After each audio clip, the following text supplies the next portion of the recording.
जो क्वेश्चन से कल हमने कर रहे थे हुए नहीं थे कंप्लीट, एक बार दोबारा रिपीट कर रहा हूँ मैं इनको। पहला क्वेश्चन है चरक अनुसार तक्र के प्रकार है। ठीक है, तक्र के प्रकार जो हैं चरक में चिकित्सा स्थान अर्स अध्याय बताए हुए हैं। ठीक है, और वो जो हैं वो 3 प्रकार बताए हुए हैं। कौन कौन से हैं? अगर दधी में से आप घी निकाल दोगे, ठीक है, तो घी इसमें 3 प्रकार से बताया है। या तो पूर्ण रूप से घी को निकाल दो, ठीक है,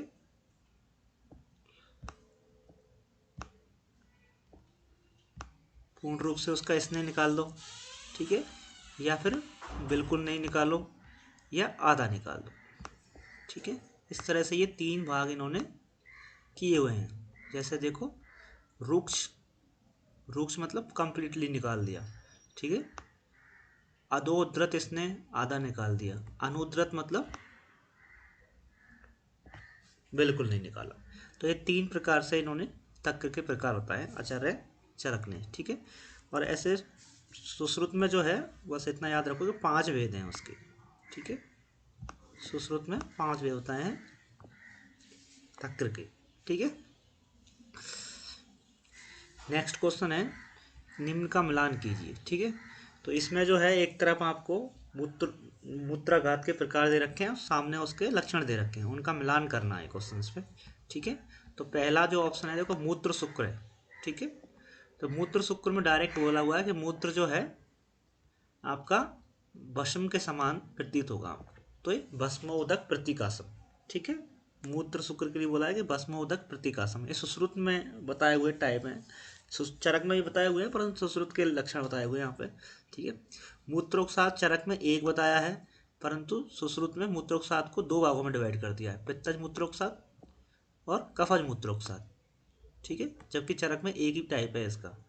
ठीक है, तो पित्त मूत्रोक्साद और कफज मूत्रोक्साद के अलग अलग लक्षण बताए हुए हैं। पित्तज में पित्त के वाले आएंगे, तो अगर देखेंगे तो रोचन चूर्ण वर्ण ये पित्त का लक्षण है।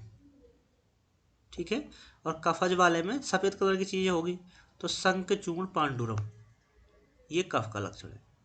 तो कफ वाले में ये आ जाएगा और पित्तज वाले में ये रोचन चूर्ण संधिवा।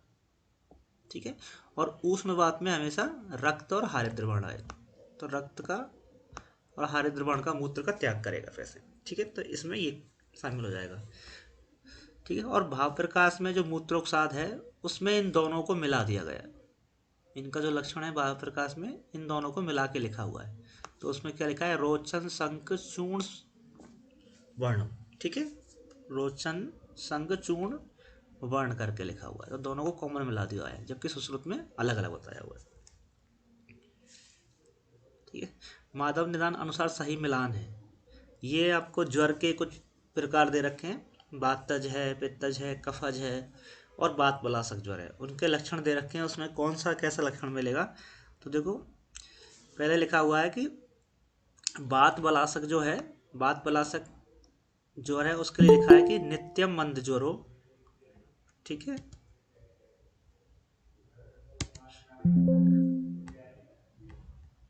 नित्यम मंद ज्वरो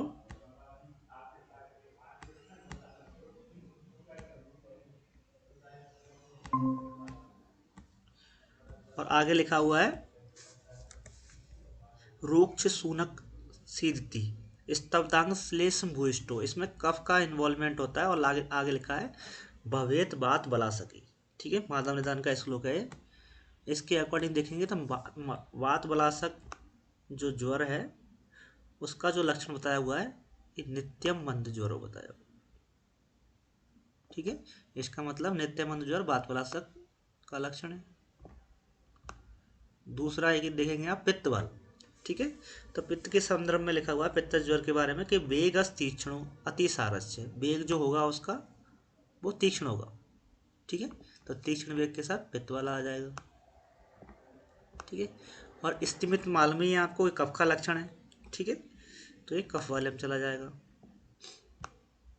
अब बचा आपका बात, बात वाले में दे रखा है बेपतु विषम बेगम। वातज ज्वर का जो वेग होगा वो विषम तरीका का होगा।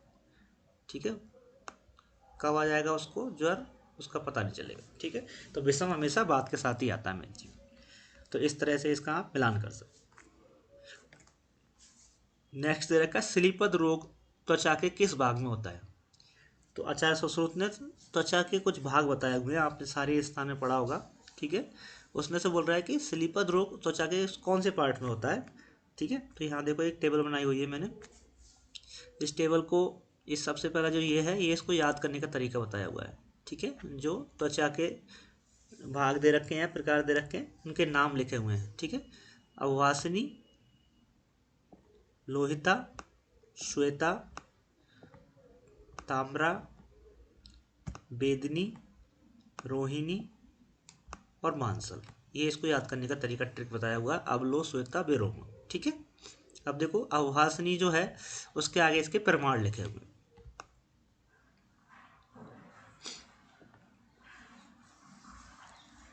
सबसे ऊपर की जो है उसमें देखो इसका प्रमाण लिखा है कि अष्टादश भाग प्रमाणा। इसका मतलब ये 1/18 भाग की होती है। इसकी जो प्रमाण है वो इतना प्रमाण है। ठीक है, अब इसमें 2 कम कर देंगे तो 1/16। ठीक है, अब इसमें 4 कम करेंगे तो 1/14। फिर इसमें 4 कम करेंगे 1/8।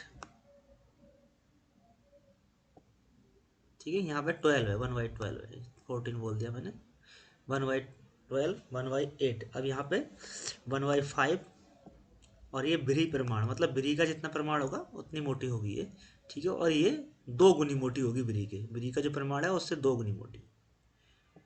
ठीक है, इस तरह से ये इसका प्रमाण दे रखा है। ठीक है, परंतु हमें ये यहाँ से आंसर हमारा निकलेगा।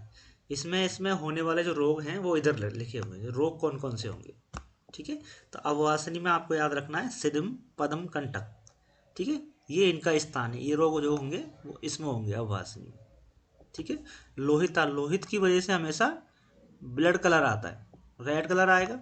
ठीक है, और तिल, कालक, नेक्स्ट, इसमें जो तिल का काला काला कलर होगा।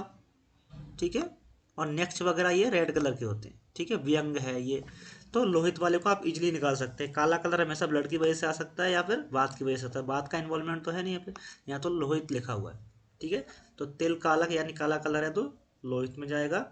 और नेक्स्ट व्यंग हमेशा रेड कलर के होते हैं। ठीक है, जो मस्से वगैरह होते हैं ना चेहरे पे, उनके लिए बोला तो वो लोहित इसमें चला जाएगा। श्वेता, इसमें देखो चरमदल, अजगल्लिका, मशक, इसको याद रखना। ठीक है, अब ताम्र। अब देखो क्लास और कुष्ठ। क्लास के आपने 3 वेद पढ़े होंगे। ठीक है, क्लास के आपने 3 वेद पढ़े होंगे, उसमें से एक ताम्र इसका भेद है। ठीक है, इसलिए अगर ताम्र का जो भेद है तो इसमें किस में जाएगा, क्लास कुष्ठ जिसमें होगा। तो क्लास वाले को ध्यान रखो, मेनली क्लास वाले में ताम्र वर्ण आता है, इसलिए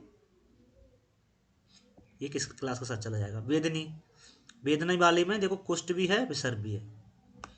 तो कुष्ठ दोनों में आया है आपका, ताम्रा में भी आया है, वेदनी में भी आया। ठीक है, परंतु वेदनी वाले में विसर्प है, क्योंकि विसर्प वेदना के साथ होता है, सर्पण करता है हमेशा। ठीक है, रोहिणी। रोहिणी में जो आपके भाग हैं देखो, ग्रंथि, अपची, अर्बुद, स्लीपद, गलगंड, ये ऐसे भाग हैं जो मांस की वजह से होते हैं परंतु जिनमें पाक नहीं होता। ठीक है, ऐसे रोग जिसमें पाक नहीं होता वो रोहिणी में आएंगे। और मासल वाले में जिसमें पाक हो जाता है, देखो भगंदर में पाक हो जाता है, विद्रदी में पाक हो जाता है। तो ये अर्श को छोड़ दो, ये अर्श भी इसमें ध्यान रखना है बस। ठीक है, अर्श में पाक नहीं होता परंतु अर्श भी हो सकता है पाक का। तो मासल वाले में आपको गुद के रोग बताए हुए हैं, रोहिणी वाले में ऐसे रोग बताए हैं जिनमें पाक नहीं होता है। तो आपको स्लीपद चाहिए, तो स्लीपद आपका यहाँ है। ठीक है, तो ये इसका आंसर आपका जो जाएगा वो रोहिणी जाएगा। ठीक है, नेक्स्ट क्वेश्चन, चरक अनुसार स्नेहपान की कौन सी मात्रा दोष अनुकर्षणी बताई हुई है। ये मैं स्नेह अध्याय आपको पढ़ाया था तब बताई थी आपको। ठीक है, वहाँ आपको 3 तरह की मात्राएं बताई थी, मध्यम मात्रा, रस्म मात्रा और उत्तम मात्रा। ठीक है, तो उस समय चरक के अकॉर्डिंग मैंने 3 मात्रा आपको बताई थी। ठीक है, रस मात्रा, मध्यम मात्रा, उत्तम मात्रा। और रस मात्रा में बताया था आपको कि सबसे कम मात्रा होती है उसमें।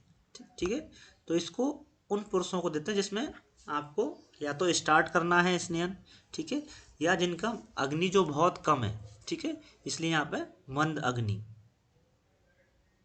ठीक है, और जिनका कोष्ठ रिक्त है बिल्कुल, तो स्टार्टिंग में देने के लिए रिक्त कोष्ठी को मंद से स्टार्ट करेंगे, रस वाली मात्रा से स्टार्ट करेंगे, ठीक है। और ज्वर अतिसार पेशेंट को भी रस मात्रा देंगे, और स्नेहन कराना है, व्रणन कराना है तो ये मात्रा देंगे, ठीक है। मध्यम मात्रा देखो, बात शोणित रोग में, त्वक विकार में, तो त्वक विकार के जितने विकार होंगे सब इसमें आ जाएंगे मध्यम मात्रा के लिए। प्रमेय में, मृदु कोष्ठी में, मंद विभ्रंशा में, और दोष शोधनार्थे, ठीक है, शोधन के लिए भी इसको प्रयोग करें, ठीक है। नेक्स्ट उत्तम मात्रा देखो, गुल्म, सर्पदंष्ट, विसर्प, उन्माद रोग, ठीक है, विकारा समेत ये सम, ठीक है। अगर किसी विकार का समन करना है तो आपको उत्तम मात्रा देनी चाहिए, ठीक है। नीचे लिखा है दोष अनुकर्षणी, जिसका हमारा आंसर है कि दोष अनुकर्षणी मतलब दोषों को अनुकर्षण करने के लिए इस मात्रा का प्रयोग करना चाहिए। तो हमेशा इसका आंसर दोष अनुकर्षणी, दोषों को अनुकर्षण करने के लिए उत्तम मात्रा है, तो इसका आंसर उत्तम मात्रा हो जाए, ठीक है। सुश्रुत ने एक अलग से और बताई है जो हस्वसी मात्रा है, कि टाइम के अकॉर्डिंग बताई हुई है कि जो 3 घंटे में पच जाए वो मात्रा आपकी ये हस्वसी होगी, ठीक है। और ये अग्नि को दीप्त करने के लिए, और अल्प दोष जिनका बहुत कम मात्रा में दोष हैं उनके लिए ये मात्रा बताई हुई है आचार्य सुश्रुत ने, ठीक है। तो ये याद रखना, ये मैंने आपको बताई दिया तो क्वेश्चन, ठीक है। नेक्स्ट आपका संहिता स्टार्ट कर।